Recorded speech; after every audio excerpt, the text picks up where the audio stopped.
aku bosen deh gini-gini aja Iya, iya. organisasi itu. Kalau jago tools digital itu tentu wajib ya, tapi yang nggak kalah penting itu tentunya tentang memanage waktu. Oh iya betul, itu penting banget Penting. sih. Seorang sekretaris harus paham, harus tahu timeline dari setiap bulannya, harus peka terhadap apa yang anggota dirasakan. Jadi kita harus bisa membaca situasi dan kondisi. Jadi sekretaris itu harus bisa menjaga integritas dan juga kerahasiaan di dalam organisasi itu sendiri.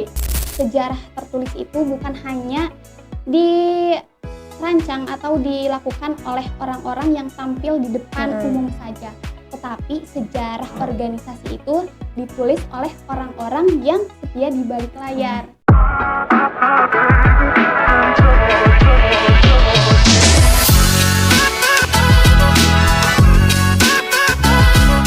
Assalamualaikum warahmatullahi wabarakatuh. Halo Sobat Himakopi dimanapun kalian berada, yang lagi beraktivitas ataupun yang lagi rebahan. Kembali lagi bersama kami di podcast Obrolan Kopi, ruang bicara mahasiswa, obrolan dengan ilmu berjalan. Tentunya bersama saya Nada Salsabila. Nah, dan hari ini teman-teman kita bakal bahas topik yang super duper penting ya, yang mana ini tuh dia selalu bekerja di balik layar, tapi tentunya banyak banget diremehkan oleh orang lain perannya. Apa sih itu? Itu dia, yaitu dunia administrasi dan sekretaris. Dan tentunya teman-teman, saya sekarang tidak sendirian dong. Saya udah ditemani oleh narasumber yang tentunya ahli di bidangnya. Ini dia, halo Teteh. Halo semuanya. Halo. Sebelumnya saya ucapkan terima kasih ya Teh karena sudah bisa menyempatkan waktunya dan mau sharing ilmunya di sini. Nah, sebelumnya boleh dong Teteh perkenalkan dirinya terlebih dahulu. Oke, boleh. Halo teman-teman semuanya, selamat siang. Saya ucapkan terlebih dahulu terima kasih yang sebesar-besarnya karena sudah dapat mengundang Dewi gitu di podcast episode kali ini gitu. Sebelumnya perkenalkan saya Dewi Masturoh, mahasiswa aktif di semester 6 dengan segala keriuhan tugas-tugasnya ya. Iya. Doakan aja semoga lancar dan dipermudah semuanya. Iya, amin. Siapa namanya tadi Teh? Dewi Masturo. Iya teman-teman, jadi ini adalah Teh Dewi Masturo dan beliau juga merupakan bagian dari mahasiswa komunikasi dan penyiaran Islam tentunya. Nah, Teh Dewi kalau boleh tahu nih kesibukannya sekarang itu apa sih Teh? Oke, selain dari menjadi mahasiswa semester 6, Dewi juga masih aktif mengikuti organisasi internal maupun eksternal. Seperti itu, Teh. Nah, organisasi internal atau eksternal, kalau boleh tahu nih, di bidang apa sih Teh? Organisasi apa? Oke, kalau di internal sendiri, Dewi mengikuti Dewan Eksekutif Mahasiswa. Kebetulan diamanati di Departemen Menag ya, Menteri Agama. Dan untuk organisasi eksternal itu saya mengikuti Himpunan Mahasiswa Islam dan kebetulan diamanati juga sebagai Ketua Umum KHATI atau KOPS HMIWati di Himpunan Mahasiswa Islam juga. Seperti itu Teh. Wah, keren ya teman-teman, ternyata beliau juga merupakan seorang ketua. Nah, kalau boleh tahu nih ya Teh, di tengah kesibukan gitu ya, di tengah kesibukannya entah itu kuliah, kan organisasi, Teteh juga ngajar tidak? Oke, kebetulan untuk sehari-hari di rumah belajar mengajar ya. Belajar Karena mengajar. masih di tahap mengajar, kalau Iya, disebut betul. langsung mengajar itu masih jauh prosesnya Teh. Iya, Gitu. betul. Ternyata sibuk banget ya, benar-benar padat banget, Masya Allah. Bisa dibilang seperti itu, tapi Iya. mudah-mudahan masih bisa memanage waktunya ya. Iya, amin. Nah, mulai dari yang ringan-ringan dulu nih ya Teh ya. Oke. Kan kita ngebahas tentang administrasi, kesekretarisan. Nah, kalau misalkan nih Teteh disuruh milih antara pekerjaan yang lama tapi rapi atau pekerjaan yang sebentar tapi berantakan. Nah, milih yang mana Teh? Oke. Kalau kita dikejar deadline atau tenggat waktu ya, kalau Dewi sendiri memilih untuk lama tapi rapih dibanding dengan cepat tapi berceceran atau nanti masih banyak revisi. Karena apa? Karena kalau kita lama tapi teliti, otomatis kalau kita udah menyerahkan tugas kita itu insya Allah diterima dengan baik gitu, tidak ada revisi lagi. Sedangkan beda kalau dengan kita memilih pekerjaan yang cepat tapi tidak rapi, itu akan bisa memakan waktu 2 kali lipat dari yang sebelumnya gitu Teh paling. Oh, betul. Nah, teman-teman sebelumnya nih ya. Jadi Teh Dewi ini juga dia tuh alumni ya, alumni Himakopi, alumni pengurus maksudnya ya. Jadi beliau tuh sudah menjabat 2 periode. Nah, di periode pertama tuh sebagai kitabah ya. Kitabah, Di anggota kitabah, divisi oh kitabah. anggota Iya. berarti. Dan di periode kedua Sebagai sekretaris umum. Iya, ini dia kenapa kita bahas karena beliau juga dulunya merupakan sekretaris umum gitu ya teman-teman. Nah, langsung saja mungkin ya Teh kita lanjut. Kira-kira nih Teh ya, apa sih peran utama seorang sekretaris dalam dunia organisasi yang mana orang-orang tuh banyak menganggap bahwasannya kerjanya paling cuma nyatet doang gitu kan, tapi kita nggak tahu di balik layarnya. Nah, boleh deh ceritain Teh. Oke, teman-teman semuanya, kalau teman-teman mendengar kata sekretaris itu pasti bayangannya langsung ke dokumen yang numpuk, proposal, persuratan, revisi gitu ya. Tapi di balik itu semua, tugas sekretaris bukan hanya tentang itu. Bisa dibilang lebih dari itu. Wow. Jadi seorang sekretaris itu pikiran logikanya harus lebih luas dari itu. Karena apa? Karena sekretaris juga yang bisa disebut sebagai pemegang menjaga harmonisasi organisasi tersebut, jadi wibawa organisasi tersebut gitu. Jadi sebagai punggung organisasi juga mungkin ya. Iya betul.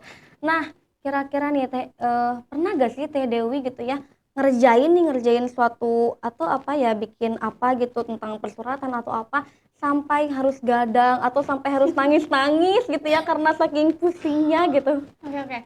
Gini, tadi kan tugas seorang sekretaris bukan hanya tentang persuratan ya. Iya, betul. Kalau tentang gadang, nangis-nangis itu pasti pernah dialami oleh seorang sekretaris. Wow. Jadi kalau kita berpandu atau berpacu pada aturan yang ada di organisasi, seorang sekretaris itu bukan hanya tentang mengurus tentang persuratan, tapi ada beberapa poin atau tugas utama dari sekretaris. Kebetulan di periode Dewi ada 2 sekretaris ya, ada sekretaris 1 dan sekretaris 2. Kebetulan Dewi sekretaris 1 dan Kang Akbar waktu itu sekretaris 2. Jadi sekretaris itu yang harus mendampingi ketua dalam mengambil keputusan gitu. Yang mana keputusannya itu mau entah merancang rapat, merancang program kerja yang selanjutnya. Jadi sebelum ketua merancang dengan anggota-anggota yang lain, biasanya Dewi dan Kang dan Tung Jaki itu membangun komunikasi kita terlebih dahulu gitu. Sebelum disampaikan ke anggota. Setelah adanya komunikasi kita berdua, biasanya komunikasi itu disampaikan juga atau lebih fokuskan lagi ke BPH sama Tanzim. Karena apa sama Tanzim? Karena teman-teman di Himakopi itu untuk pengawas anggota yang lainnya biasanya didampingi oleh divisi Tanzim, bukan hanya BPH saja. Gitu. Jadi kalau setelah ada rencana nih yang udah fix gitu ya dari ketua, dari sekretaris, dari Tanzim dan dari ketua divisinya masing-masing, baru obrolan itu, komunikasi itu atau ide-ide gagasan kita yang sudah terbentuk baru disampaikan ke anggota yang lain, seperti itu. Oh iya. Jadi biasanya mendampingi ketua dalam mengambil keputusan juga. Nah, selain itu seorang sekretaris juga yang selalu mendampingi ketua kemanapun berada gitu betul. Ya. Entah itu menghadiri undangan ataupun rapat-rapat yang formal yang diadakan oleh kalau sekarang Dema dan juga Sema gitu Teh. Oh iya, jadi teman-teman ternyata seorang sekretaris tuh gak mudah ya teman-teman. Bukan hanya soal catat atau soal persuratan, tapi kita tuh harus selalu ada di sisi ketua gitu ya. Karena yang mengatur rapat itu semua oleh sekretaris. Nah, kalau boleh tahu nih Teh, ada gak sih tantangan terbesar gitu ya ketika Teteh menjadi seorang sekretaris? Oke.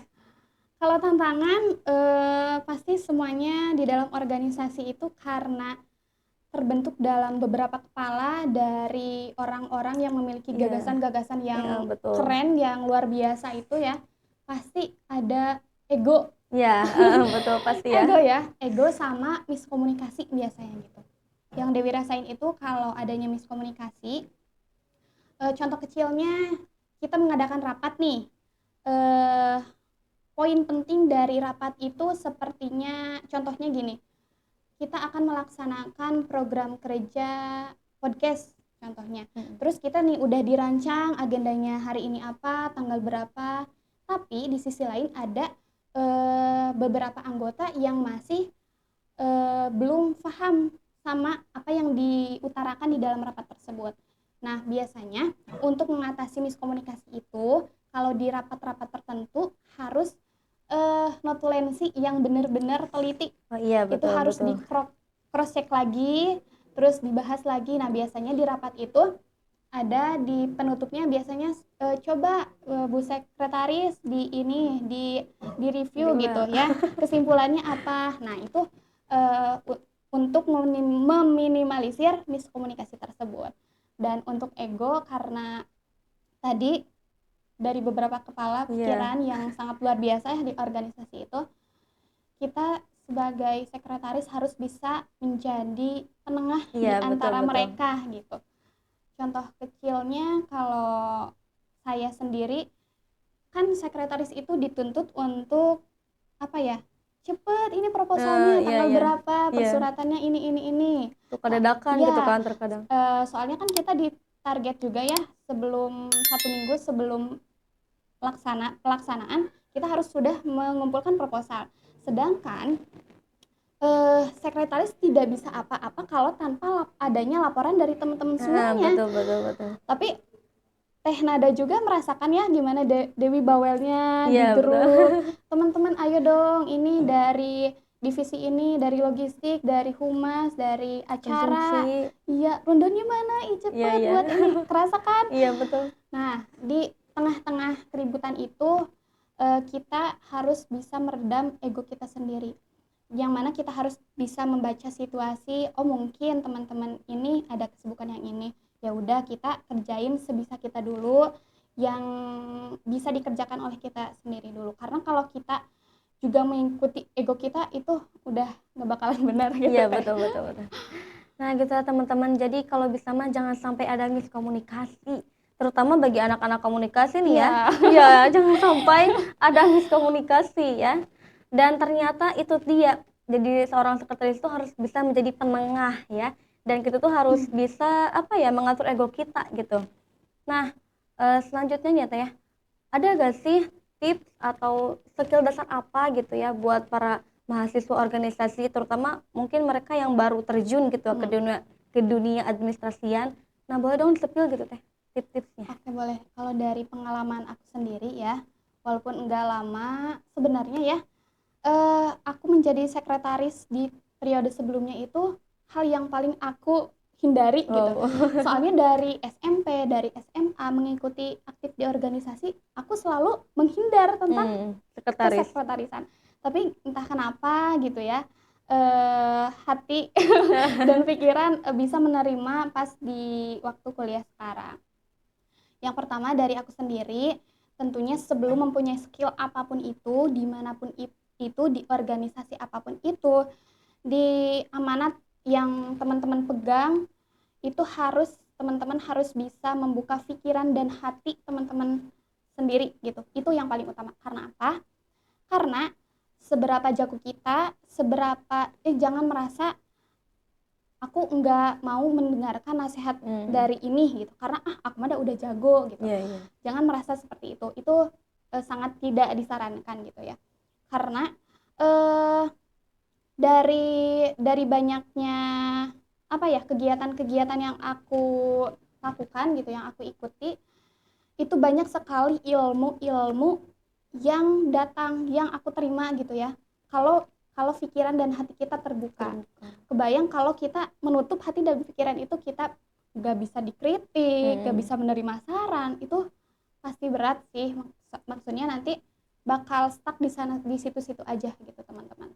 Terus yang kedua itu harus mempunyai insting yang tinggi. Wow. Ya, seorang sekretaris harus eh, paham, harus tahu timeline dari setiap bulannya. Terus harus peka terhadap apa yang anggota lagi rasakan di entah awal periode, pertengahan ataupun akhir periode. Jadi kita harus bisa membaca situasi dan kondisi ataupun perasaan teman-teman, bukan perasaan ya, kayak kenyamanan anggota yang lainnya gitu. Kalaupun nih di pertengahan periode nih suka ada yang mulai bukan lalai ya, tapi udah kayak merasa ih aku bosen deh gini-gini aja organisasi itu gitu. Nah biasanya yang aku rasakan itu harus benar-benar kita tuh tahu anggota yang aktif yang mana, yang gak aktif yang mana. Nah aku cara mengatasinya itu dari jumlah kehadiran kalau rapat ataupun kegiatan. Nah, kalau mulai ada yang fasib itu bisa langsung dibicarakan kepada ketua BPH ataupun tanzim. Karena tadi tanzim yang mengawas seluruh anggota.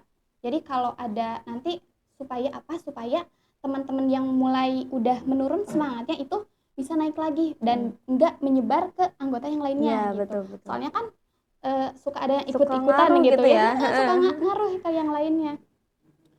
Nah, terus selain dari mempunyai insting yang tinggi, karena tadi sebelum ke anggota itu kita harus seorang sekretaris harus tahu timeline yang ada di matrikulasi. Yang udah kita buat tentunya ya. Karena apa? Karena kita itu kan ada pengawas juga ya, Dema sama Sema kalau saat ini. Nah, kita harus sesuai dengan waktu yang sudah ditentukan. Kalau enggak, kalau ada nih 1 bulan aja terlewatkan program kerja yang harusnya dilakukan bulan ini, tapi terlewatkan, itu bisa berpengaruh besar ke program yang lainnya gitu. Bisa menghambat ke program kerja yang lainnya seperti itu. Terus yang kedua itu kalau dari aku mempunyai skill tentunya ya, skill dan juga teknis, itu pemahaman teknis. Kalau jago tools digital itu tentu wajib ya, tapi yang nggak kalah penting itu tentunya tentang memanage waktu. Iya betul, itu penting banget sih. Karena kalau enggak gitu ya, biasanya sih Dewi membuat daily planner sendiri. Jadi kalau teman-teman tahu nih hari ini jam sekarang jam berapa udah ditentukan, jadi teman-teman tahu mana yang harus diprioritaskan terlebih dahulu gitu. Jadi teman-teman nggak bakalan capek sendiri gitu, walaupun emang capek tapi seenggaknya ada kemajuan, nggak stuck di sana-sana aja gitu. Jadi kerjaan kita entah itu kerjaan organisasi, kerjaan di rumah, kerjaan kuliah, itu insya Allah bakal terus berjalan gitu, walaupun berdampingan, walaupun waktunya kebagi-bagi gitu. Tapi seenggaknya dalam 1 hari itu kita mengerjakan apa yang harus kita kerjakan, apa yang menjadi tanggung jawab kita gitu. Kalau kita bisa memanage waktu. Terus yang terakhir, menjadi sekretaris itu harus bisa menjaga integritas dan juga kerahasiaan di dalam organisasi itu sendiri. Karena apa? Karena ya bisa dirasakan ya oleh teman-teman sendiri, pasti di dalam organisasi itu ada beberapa masalah, ada hal-hal yang negatif yang tentunya orang luar, hima-hima yang lain tidak boleh tahu gitu. Nah, seorang sekretaris itu harus bisa menjaga kerahasiaan itu gitu. Kalau masalahnya bisa diatasi oleh ketua saja, boleh dikomunikasikan langsung dengan ketua. Kalau tidak bisa nih kita kayak kewalahan gitu ya, bisa langsung membicarakan kepada BPH dan juga ke tanzim.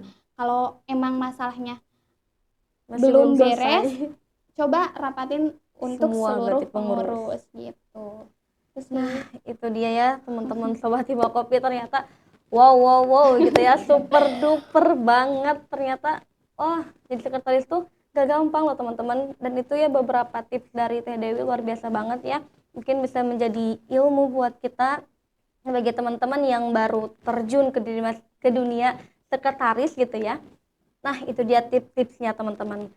Nah, Teh Dewi, terakhir mungkin ya nih. Ya, boleh. Oke. Ada gak sih kata-kata motivasi buat teman-teman di sana, terutama buat sobat Hima Kopi nih? Oke. Teman-teman yang sedang diamanati sebagai sekretaris ataupun mau nanti diamanati sebagai sekretaris atau jabatan apapun itu, teman-teman asal tahu boleh apa ya bahasanya, asal teman-teman tahu bahwasanya sekretaris itu bisa dibilang the hidden power atau kekuatan tersembunyi di balik layar. Jadi sejarah tertulis itu bukan hanya dirancang atau dilakukan oleh orang-orang yang tampil di depan umum saja, tetapi sejarah organisasi itu ditulis oleh orang-orang yang setia di balik layar gitu. Jadi teman-teman semuanya jangan lelah untuk teliti, jangan bosan untuk latih, karena suksesnya organisasi itu bukan hanya seberapa kencang kita teriak-teriak di depan podium, tapi suksesnya organisasi itu berada dalam ketelitian dari seseorang yang berada di balik layar itu gitu. Jadi panggung besar boleh bersinar, tapi sejarah tertulis itu ada di tangan kalian semua. Wih, keren banget. Keren sekali ya teman-teman. Nah, itu dia teman-teman, lumayan ya, banyak sekali ilmu yang bisa kita dapat, dan terima kasih Teh Dewi sudah banyak sharing pengalaman dan juga ilmunya di sini. Tentunya sangat bermanfaat banget untuk teman-teman Hima Kopi di luar sana ya. Nah, teman-teman, jangan lupa terus support YouTube Hima Kopi dengan cara like, comment, and subscribe supaya kami makin semangat nih ya, semangat menyebarkan informasi atau ilmu-ilmu yang bermanfaat untuk teman-teman sekalian. Nah, mungkin itu saja ya Teh Dewi. Sekali lagi terima kasih banyak untuk waktunya, dan makasih banyak udah mau sharing ilmunya. Iya, teman-teman, saya Mas Turo. Saya salah satu dari penggerak di balik layar itu, dan sampai jumpa. Terima kasih. Mungkin segitu sekian ya teman-teman. Wassalamualaikum warahmatullahi wabarakatuh.